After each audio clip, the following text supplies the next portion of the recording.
Bismillahirrahmanirrahim. Alhamdulillahi rabbil alamin vassalatu vassalamu ala khayri xalqi Muhammadin va alayhi va sahbihi ajmain. Amma ba'd. Assalomu alaykum va rahmatullohi va barakatuh. Mana bir necha kunlardan beri birodarlar siz bilan biz mana shu qalbga taalluqli bo'lgan, qalbdagi kasalliklarga taalluqli bo'lgan darslarga gaplashyapmiz. Birinchi suhbatimizda siz bilan biz ana shu Allohning kitobi faqat muttaqinlarga yo'l ko'rsatishligini gaplashgan bo'ldik. Muttaqinlarda 3 ta sifati bor deb aytdik. Bu muttaqinlar g'aybga iymon keltiradi, namozni qoyim qiladi va Alloh rizq qilib bergan narsadan infoq ihson qiladi. Undan keyingi suhbatimizda nima gaplashdik? Insondagi qo'rquv va xotirjamlik haqida gaplashdik va kechagi suhbatimizda kervozlikda ujub degan kasal ko'rib chiqqan bo'ldik. Inshaalloh bugun ana shu kasallardan yana bittasi bo'lgan bu hasad haqida gaplashamiz. Inshaalloh. Mana shu 5 kunga davom etib ketadimi, 6 kunga yetadimi? Inshaalloh ana shu rizqqa taalluqli darslarni boshlashlikkacha shu qalb kasalliklari bo'lgan bir necha bir kasallarni ko'rib chiqqan bo'lamiz. Inshaalloh ularni tugatganimizdan keyin ana shu va'da qilingandek rizqqa barakat olib kirishlikka sabab bo'ladigan 8 ta eshik bor. Ana shu 8 ta eshikni gaplashamiz inshaalloh. Yoki boshqacharoq aytadigan bo'lsak, qalbga xotirjamlik olib kiradigan 8 ta eshik desak ham adashgan bo'lmaymiz. Bu endi mana shu aytilgan darslar o'tib bo'lgandan keyin. Bismillahirrohmanirrohim. Qala Rasululloh sallallohu alayhi vasallam: "Innal ghilla wal hasada ya'kulanil hasanat kama ta'kulun narul khatab." Mana birodarlar, hammamiz bu yerda Alloh taolodan savob umidida o'tiribmiz. Ramazonda roza tutyapmiz, ko'zimizni, qo'llarimizni, a'zolarimizni gunohdan tiyapmiz, bitta narsa umidida. Odamlar rahmat demikin, odamlar menga bir ishonib, davirat qilib narsalarni ish beramikin degan niyatda emas. Nima niyatda qilyapmiz buni? Oxiratdan umidimiz borligi uchun Alloh taolodan savob umid qilgan holatda. Endi tasavvur qilaylikki, biz bir narsani bir qiylanib to'playapmiz, uyab kelib jamlayapmiz, nazarimizni sondig'imizga tashlayapmiz. Uyimizda bir qul chiqib qolganki, bir chekkadan olib turibdi. Biz to'lg'izyapmiz, ancha bo'lib qoldi, allaqancha bir songa yetib qoldi deb turib sondiqlashgan mahalimizda, sondiqda yaraman bo'lmaganini ko'rgan paytimizda qilgan mehnatimizga achinamiz va kim olayotganligi haqida o'ylanib qolamiz. Siz bilan biz hayotda qilayotgan amallarimizdan umidimiz bu savob.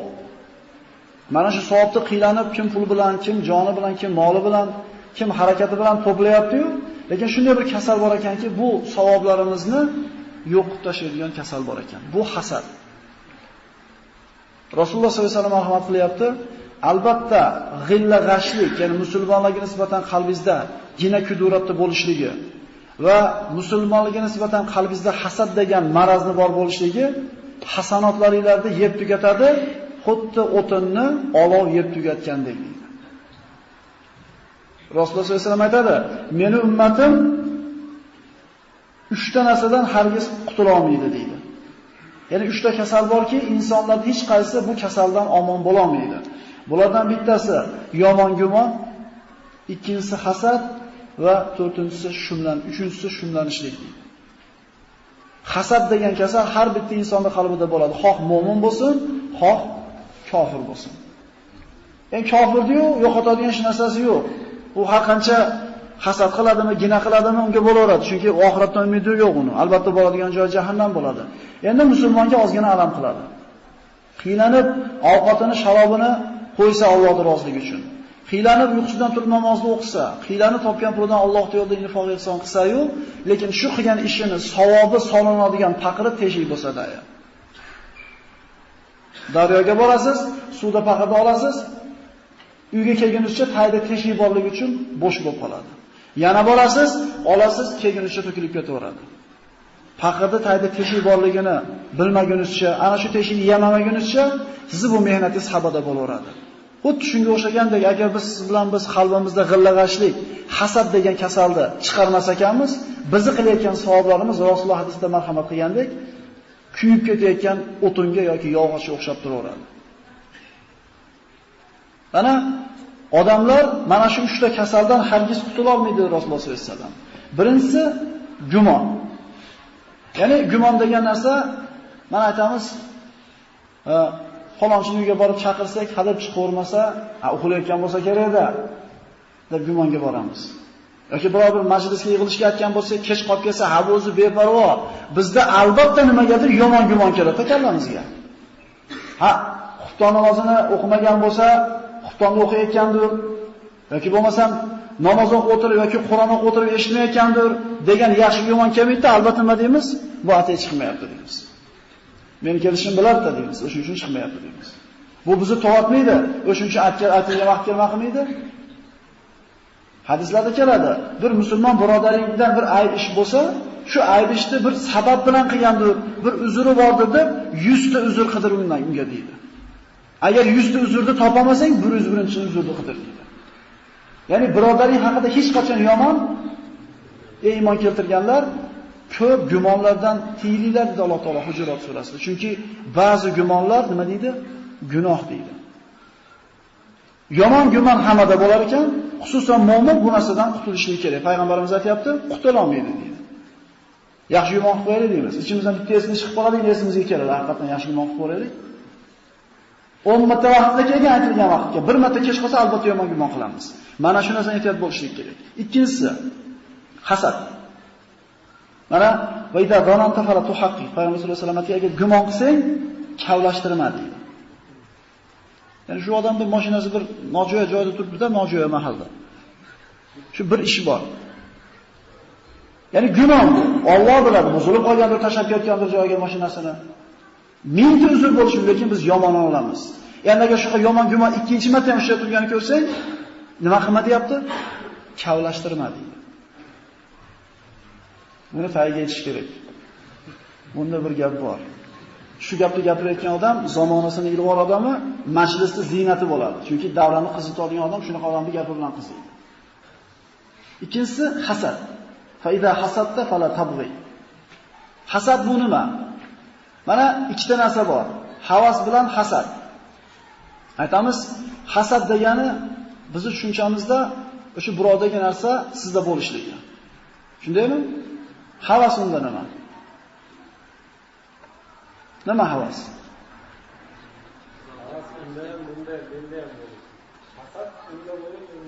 Ya'ni Alloh taolo bunga bergan fazlini unda bo'lmasdan sizda bo'lishligini xohlashligi bu hasad. Undagidaqa narsa sizda ham bo'lishligi havas. Demak, hasad qilib bo'lmaydi. Birodalar, havas ham qilib bo'lmaydi. Aytaymi nimaga? Chunki siz havas qilayotgan insonda shu boyligi yoki siz havas qilayotgan shu narsasi uni jannatga yetalyaptimi, do'zaxga yetalyaptimi? Ayta olasizmi? Ikkita odamga havas qilish mumkin deydi Rasululloh sollallohu alayhi vasallam. O'zini havas qilib olmaydi, havas ham qilib olmaydi. Havas qilsangiz hayotingizda noshukrlik, norozilik sifat paydo bo'ladi. Bizda ham bo'lsa edi shunaqa narsadan. O'shani havas qilmangda. Agar atrofingizda hamma bir xil bo'lsa, iqtisodiy ahvoli. Havas qiladigan hech kimda hamma normal yashayveradi, xotirjam. Endi bir ikkinchisidan baland bo'lib shunaqa bo'lsa edi desa, insonda o'zini hayotidan norozilik degan sifat paydo bo'ladi. Ikkita odamga havas qilish mumkin deydi Rasululloh sollallohu alayhi vasallam. Bir kishigaki deydi, Alloh taolo u kishiga ilm Qur'on bergan edi. Mana la hasada illa fisnatayn rajulun ataahu Allohu ta'ala al-Qur'an wa huwa yaqumu bihi ana al-layli wa an-nahar. Alloh taolo bergan bir kishiga havas qilsa bo'ladiki, bu Qur'on egasi edi. Qur'onni kecha va kunduz qoyim qilishligi bilan turadi deydi. Ya'ni Qur'onni tilovat qiladi demayapti birodarlar, muhtaram qorakalar, Qur'on o'qishni biladiganlar. Qur'on o'qiydi emas, qoyim qiladi. Namoz o'qiydi emas, qoyim qiladi. Qur'on undan hayotida qanday yashashini talab qilsa, Qur'on aytgandek yashayotgan odam qoyim qilayotgan bo'ladi. Shu odamni Qur'onini havas qilsa bo'ladi. Yana bir kishini havas qilsa bo'ladiki, Alloh taolo unga mol dunyo berdi. Shu mol dunyosini erta-yu kech Allohning yo'lida sarf qilyapti. Ito'p pulini emas, Alloh yo'lida sarf qilayotganligini havas qilish kerak. Chunki siz havas qilgan pulni Alloh shart sizga berib qo'yganda, Alloh yo'lida sarf qilishlik sizda bo'ladimi, bo'lmaydi, buni Alloh biladi. Tushunadingmi? Pulini emas, o'zini emas, qilayotgan solih amalini havas qilsa bo'ladi. Demak, hasad bu bir odamda bor narsani unda yo'q bo'lib, sizga o'tib qolishligini o'ylashlik bu hasad deyiladi. Havas ana shu odamdagi narsa sizda ham bo'lishligini xohlash. O'zi havas ham qilib bo'lmaydi. O'zingizni kuningizga qarab yashayveringda. Mana bizda qanaqa? Din ishlarida o'zimizdan pastroq bo'lgan odamga qarab turib, o'zimizni ancha yaxshi his qilamiz, tetik his qilamiz. Ancha-muncha odamdan biz nima qilamiz? Yaxshi o'qib qolganmiz. Endi dunyo ishlarida o'zimizdan balandroq bo'lgan odamga qaraymizdaqa, biz ham shulardaqa yashamaymiz deymiz. O'zi aslida aksi bo'lish kerak edi. Bunday qoldi, bunday bo'lishi kerak edi.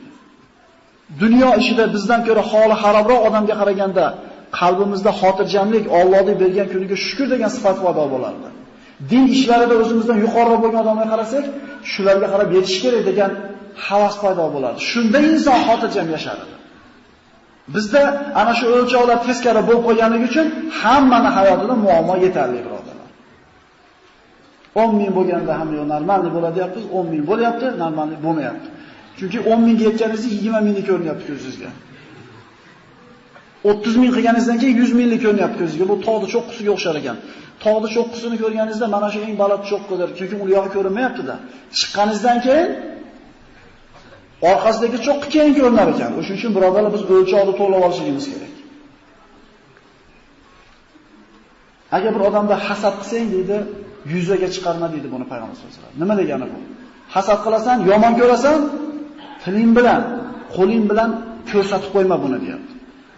Chunki bizni qalbimizdan o'tgan gunohga bizga gunoh yozilmaydi birodarlar. U tilimizga, qo'limizga chiqqandan keyin ina gunoh yoziladi. Alloh taolo mana sizlarni qalbingizda o'tgan g'illag'ashlikka gunoh yozilmaydi, magar qasd qilib harakat qilgan, yuzaga chiqargan ishlarga gunoh yoziladi deyiladi. Demak, gumonni gaplashdik, hasadni gaplashdik va shunlanishlik. Shunlanishlik nima u? Va idza tayyarta famdi. Nima edi shunlanishlik? Shupurgida tikka qo'yib qo'yish, pishadi duo qilayotganda dasturxonni olib qo'yish, mashina bilan ozgina oldiga yurib qo'yish, oldida mishig'i ko'p bilasizlar, unaqa narsalar. Bu masalada orqaroqda men o'sha ko'pchilik misolni aytaman. Tiqilib yotib hayotda. Ha? Ertamanda birinchi tashqi klient bo'lsa, xotin kishi bo'lsa, ish orqaga yurishligi, oldidan it yursa ishi yaxshi bo'lib, mishi bo'lsa yomon bo'lishligi. Birodarlar, bu bari bu bid'at, umuman gunoh bo'lgan ishlar. Agar shumlansang deydi, yur oldiga deydi. Mana mashinada oldiga yurib qo'yishlik bor. Men bir elektrikidan ham so'radim, motorisidan ham so'radim, o'zini ishini zo'r ustalaridan. Akalar, agar men shu mashinani texnik tomonini tushunmayotgan bo'lsam, aytib qo'yinglar. Oldiga tamam jichi yurib qo'yishlikda bir hikmati bormi? Desam, u motorisi ham elektriga ham aytdiki, hech qanaqa aloqasi yo'q. Siraz orqaga yursa bo'laveradi. Devorga yashgina mashinasini taqab qo'yganda bufurinchichi ezib bo'lsa ham oldiga jilib qo'yadilar. Shundaymi? Birodar, to'g'ri orqaga yuraveringlar. Agar shu mashinani orqaga yurishlik bilan ishimiz orqaga ketib qoladigan bo'lsa, shunchadan beri yurishib ketmayapti, qanaqa oldiga yuryapti. Demak, odamlarda mana shu narsadan qutula olmasligi payg'ambar sollallohu alayhi vasallam aytayapti. Yomon gumon, hasad va shundan. Bu domla shogirdlariga mana shunga o'xshagan ilmlarni bid'atligini gapiribdi-yu, bir shogirdinikiga borsa shupurgini tikka qo'yib qo'ygan ekan. Domla o'zi o'rgatgan bid'atni. Shupurgini yotkizib qo'y debdi. Yomon bo'ladi debdi. Desa, domla, bu bid'atni desa, tushirib qo'y, yomon bo'ladi. Nima bo'ladi desa, uch qayrilib qoladi degan ekan. Ya'ni oyoqda shupurayotgan bo'lsa, qoqil yiqilib tushmay olib qo'y desa mumkin endi. Lekin oyoqda shupurgini oxlasa ish orqaga yurib ketadi, nima qilib qo'y? Bid'at birodarlar. Alhamdulillah, mana shu narsani bir 15 yil bo'yin gapirsangiz, har xil laqablarni laqablashardi. Allohga hamdlar bo'lsin, ozgina ilmdan xabarimiz bo'lgandan keyin bu gapni dadil gapirsangiz, odamlar qabul qilyapti. Xo'p. Hasadgo'y odam.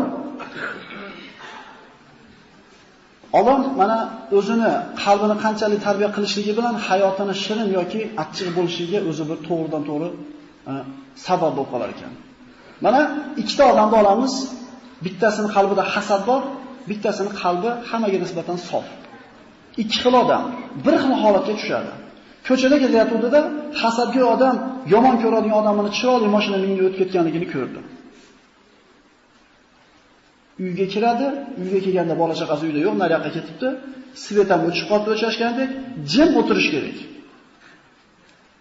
To svet yonguncha, to bola chaqasi uyga qaytib ketishcha uni qalbida nima yonadi? Hasadgo'yni yolg'iz qolishligi azob, mashaqqat.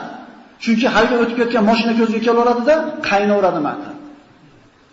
Endi taqvodor bo'lgan, qalbi birovga nisbatan g'illag'ashlik bo'lmagan odam yolg'iz qolsa maza qiladi. Bola chaqa ketibdi, svet o'chib qoldi. Tasbih aytib o'tiradi maza qilib. Yodlagan Qur'on takrorlab o'tiladi. Bir xil holat. Hasadgo'y bilan qalbi xoli odamga hasaddan. Bittasi uchun bu holat rohat, bittasi uchun bu rohat azob. Demak, svet o'chib qolishligi kimga rohat bo'lsa, kimga azob bo'lar ekan. Bu insonning o'zini qalbini holatiga qaralar ekan. Hasadgo'y uchun deydi ulamolar mana 5 ta musibat bor deydi. Mana hasad aytdik, birovdagi narsani sizga o'tib qolishligini xohlashligingiz. Birovdagi narsani unda bo'lmasligini xohlashligingiz. Birinchi unga beriladigan musibat. G'ammun la yanqati. Hech qachon tugamaydigan nima? G'am. Chunki albatta kimdir sizdan qaysidir masalada nima bo'ladi? Balad bo'ladi. Agar ko'ra olmaslik sifati bo'ladigan bo'lsa, bu insonning hech qachon g'ami nima bo'lmaydi? Tugamaydi. Ikkinchi beriladigan musibat. Musibatun la yujal alayha. Bizni har bitta qilayotgan ibodatimiz mashaqqat birodarlar. Roza tutyapmiz, mashaqqat. Masala eshityapmiz, mashaqqat birodarlar bu ham. Ishonaveringlar. Sadaqa qilyapmiz, mashaqqat. Lekin bu mashaqqat uchun ajr olamiz, haq olamiz Allohdan.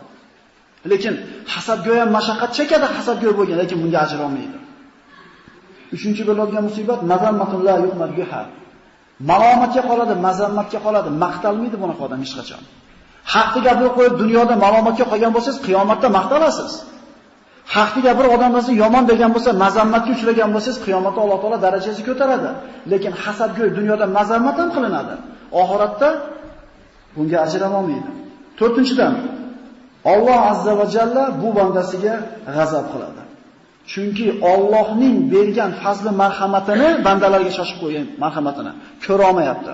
Allohning bergan qismatiga norozi bo'lyapti. U vujudi zarar hasadgo'ylik. Avvalambor insonning o'ziga zarar. Agar siz hasad qilganingiz uchun hasad qilayotgan odam bir yerda bir kamayib qolganda-yu, tushunardim endi. Yomon ko'rgan uchun hasad qilib qo'ydingiz deb. Hasad qilganingiz bilan unga nima ziyon yetkiza olasiz? Kimga zarar bo'lyapti? Qiynalib, misqollab topgan savobini botmonlab, o'tindaqa kuydirib tashlayapsan inson hasad qilishlik bilan. Va to'rtinchisi, tug'laqu alayhi abwabut tawfiq. Menda ham o'sha bo'sonda intilyatuvding, shunga yetishlik yo'lini Alloh to'sib qo'yadi deyapti. Qaranglarda tinimsiz hasadda yashaydigan, tinimsiz hasadini tilga chiqargan odam qarangda, haqiqatan o'sha narsa bo'lmaydi unda. Nimaga bo'lmaydi desa, Alloh taolo o'sha yetaman degan narsasiga to'sib qo'yadi yo'lda deydi.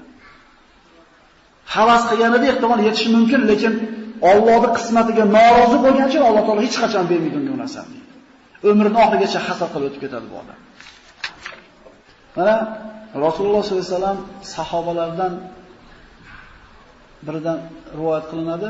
Kunlarda bir Rasululloh sollallohu alayhi vasallam sahobalarga o'tirganda payg'ambar sollallohu alayhi vasallam aytdilarki, mana hozir oldinglarga bir kishi tahorat olib kirib keladi. Albatta u jannat ahlidan dedi. Sahobalar hatto shunda bir oddiy odam kirib keldi. U Abu Bakr emas, Umar emas, oddiy bir kishi kirib keldi. Deyarli hech kim tanimaydigan sahobalardan ekan. Ertasi kuni o'tirishib yana Rasululloh gapini qaytardi. Hozir oldinglarga jannatiy odam tahorat olib kirib keladi dedi. Yana qarab turishdi, kechagi odam kirib keldi. 3-kun aytdi, 3-kun ham o'sha odam kirib keldi.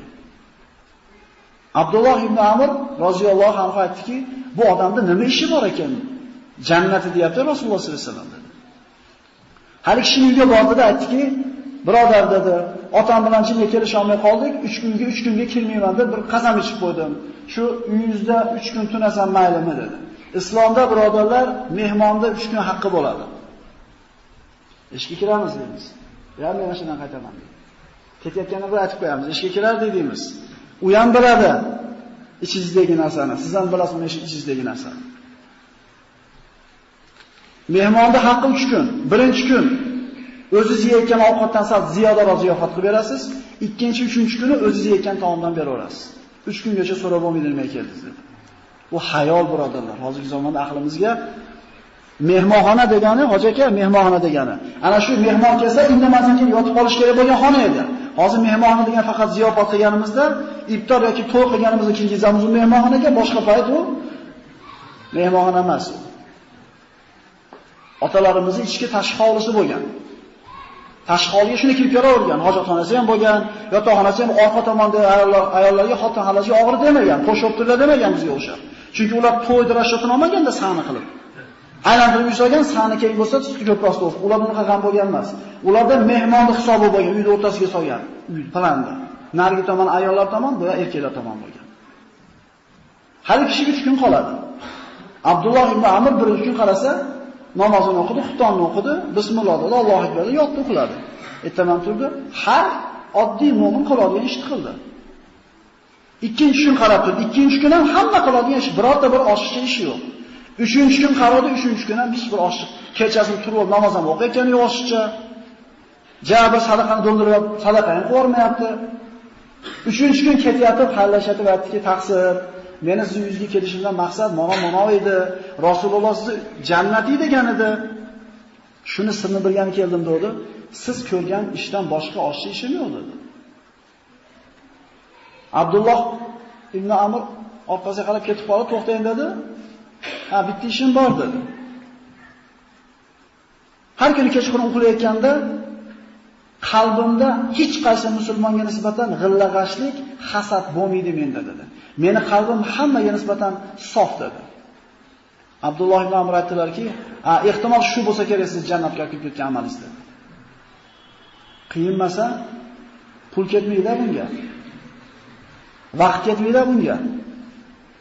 O'shuning uchun qiyinda bu. Bu qalb kasalligida bu. O'shuning uchun aytayapti. At-taqvo ha huna deb payg'ambarimiz 3 marta ko'rsatdi. Bir kishi Hazrat Umar masjidga kirsa, mana shunday qilib bo'ynini mana qilib olib o'tirgan ekan, taqvoli bo'lib. To'g'ri o'tir degan ekan Hazrat Umar. Yuragida o'tib bor odam bo'lgan. Taqvo bu yerda bo'lmaydi degan, taqvo ma'da bo'ladi degan ekan. Supo bo'lib, haligi esli bo'lib yuramiz-ku. Birodarlar, taqvo ma'da bo'ladi. Bu taqvoda borligini faqat Alloh biladi. Agar mana shu joy tuzalsa, Rasululloh sollallohu alayhi vasallam aytdilarki, insonda jasadda bitta a'zo bor. Agar shu a'zo tuzalsa, butun jasad tuzaladi. Agar shu a'zo buzilsa, butun jasad. Ala va hiyal qalb. Bu qalb dedi. Mana kecha kerozlikni gaplashdik. Bugun hasadni gaplashyapmiz. Birodarlar, bittadan yo'q qilsak, bittadan inshaalloh yaxshi bo'lib qolamiz. Alloh taolo hadis qudusida aytadi, banda men tomonga qarab bitta qadam bossa, men unga qarab 2 qadam bosaman deydi. Biz faqat Alloh tomonga intilaylik-da. Men bugundan boshlab hasadni yo'q qilaman deb qasd qilib aytaman. Yomon ko'rgan odamni chiqib peshonangizdan. O'sha birinchi qadamni siz tashlayda, yaxshi muomala qilib qo'ying. Men 2 qadam bosaman deydi. Banda men tomonga qarab yursa, men u tomonga qarab yuguraman deydi. To yaxshi ko'rib qolaman uchrashganimda deydi. Yaxshi ko'rib qolsam, ko'radigan ko'zi, ushlaydigan qo'li, gapiradigan tili o'zim bo'laman deydi. O'zim nima qilaman, boshqaraman shu bandani. Bir kishi qalbida musulmonlarga nisbatan g'illag'ashligi, hasadi yo'qligi tufayli jannatga kirib ketgan ekan. Alloh taolo ana shu hasadni qalbidan chiqarib tashlaydigan, hamma musulmonlarga qalbida nasihat bo'ladigan bandalardan qilishini so'raymiz. Chunki hasadgo'yda yolg'iz qolishligi azob, qalbida hasadi bo'lmagan, taqvodor bo'lgan bandani yolg'iz qolishligi rohat. Birodarlar, hayotimizni shirin qilishlik, achchiq qilishlik faqat o'zimizdan bo'lgan harakatga bog'liq. Alloh taolodan tavfiq, bizdan duo va harakat. Assalomu alaykum va rahmatullohi